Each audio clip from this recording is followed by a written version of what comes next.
Isang lawa sa Tanzania ang bumabalot sa hiwaga at takot. Isang lawa na sinasabing kayang mamamify ng mga hayop. Totoo ba ito? Delikado ba talaga ang Lake Natron? Tara, alamin natin. Ang Lake Natron ay isang maalat at alkalaning lawa na matatagpuan sa hilagang bahagi ng Tanzania, malapit sa hangganan ng Kenya. Isa ito sa pinakamapanganib at misteryosong lawa sa buong mundo. Pero bakit nga ba? May mga litrato at kwento tungkol sa mga hayop na di umano'y namatay at naging bato matapos lumubog sa lawa. Ang tubig sa lawa ay may sobrang taas na alkalinity, halos kasing taas ng beach, kaya kapag nalubog ang isang hayop dito, pwede itong mamatay at ang katawan ay parang napreserba o namamify. Ang mummification effect ay dahil sa natron, 60 degrees Celsius at taas na pH level na sa 10.5 or mas mataas pa. Halos walang buhay na nabubuhay dito, maliban sa ilang uri ng algae at flamingo na naka-adapt sa ganitong environment. Bagamat totoo ang alkalinity ng lawa, hindi naman instant mummify ang epekto nito. Ayon sa mga siyentipiko, ang mga hayop na nakikitang parang batong hayop ay kadalasang namatay sa ibang dahilan at inanod lang papunta sa lawa kung saan sila na-preserve dahil sa komposisyon ng tubig. Isang likas na misteryo ang Lake Natron. Nakakatakot pero kamangha-mangha rin. Ipinapakita nito kung gaano ka-powerful ang kalikasan. Ikaw, gusto mo bang makita ang Lake Natron sa personal?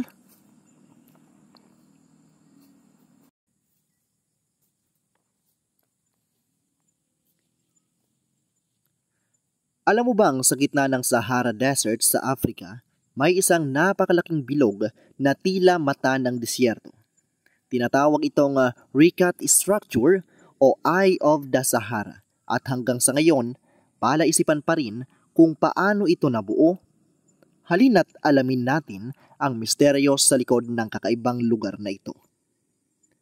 Ang Richat Structure, na kilala rin na bilang Eye of the Sahara, ay isang malahiganting bilog na may diameter na higit kumulang 40 kilometers.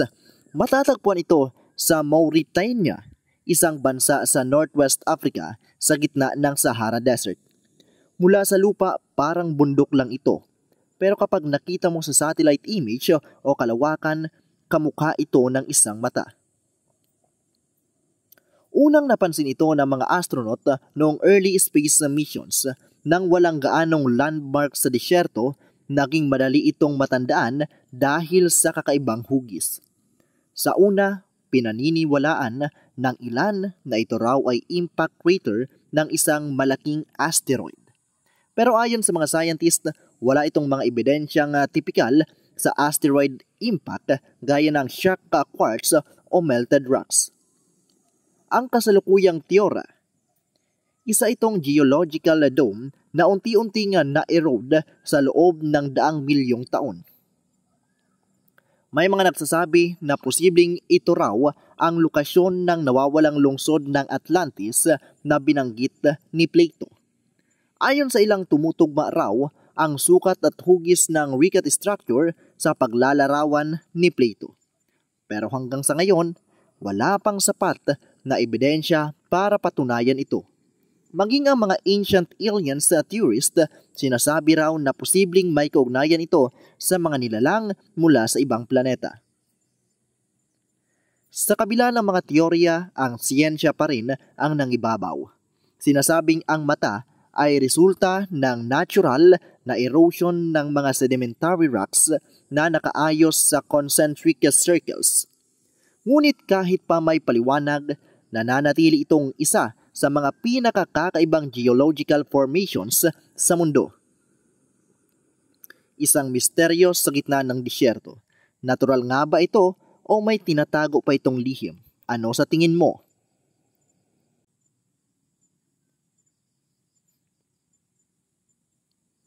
Isang isla sa Italy ang hindi mo basta-basta mapupuntahan.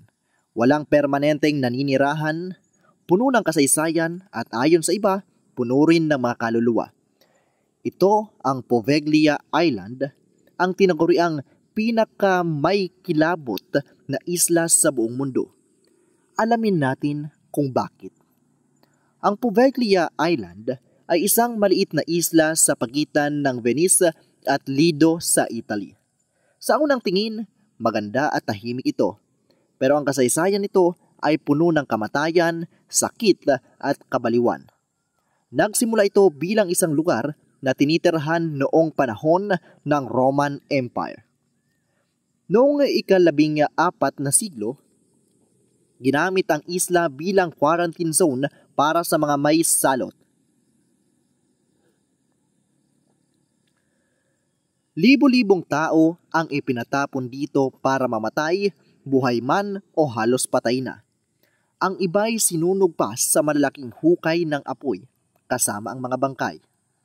Dahil dito tinatayang mahigit sa 100,000 na katao ang namatay sa isla sa paglipas ng panahon. Noong 1922, itinayo sa isla ang isang psychiatric hospital. Ayon sa mga eksperto, may isang doktor daw na nag-eksperimento sa mga pasyente gamit ang brutal na paraan o ang lobotomy, torture at iba pa. Sinasabing siya mismo'y nabaliw at tumalon mula sa bell tower o baka may tumulak sa kanya. Mula noon, unti-unti nang iniwan ang isla. Maraming lokal ang ayaw lumapit sa isla. Sinasabi ng mga paranormal investigators na ramdam agad ang bigat ng enerhiya paglapag pa lang sa isla. May mga nagsasabing nakakakita sila ng mga multo, naririnig ang mga iyak at sigaw, at nakakaramdam ng pananakit. Sa sobrang kilabot, bawal na itong bisitahin ng publiko, maliban na lang kung may special permit. Isa ba itong isla ng kasaysayan o isang lugar ng sumpa? Ang Poveglia Island ay paalala kung gaano kabigat ang mga sugat ng nakaraan at minsan hindi pa rin sila tuluyang naghihilom. Anong masasabi mo? Naniniwala ka ba sa multo? I-comment mo lang at huwag kalimutang i-like at i-subscribe dito sa ating munting channel na alamin na natin na PH para sa iba pang kababalaghan at kaalaman. So yan guys, ang ating 10 pinaka-misteryosong lugar sa ating mundo. Although umabot ito sa third part, maraming salamat sa mga nanood at nakinig sa ating kwento. Abangan ang mga susunod nating content at huwag kalimutang mag-subscribe para maging aware kayo sa ating mga susunod na content. Sa muli, maraming salamat sa panunood at pakikinig at pati na rin sa inyong pag-subscribe. Maraming salamat at magandang araw.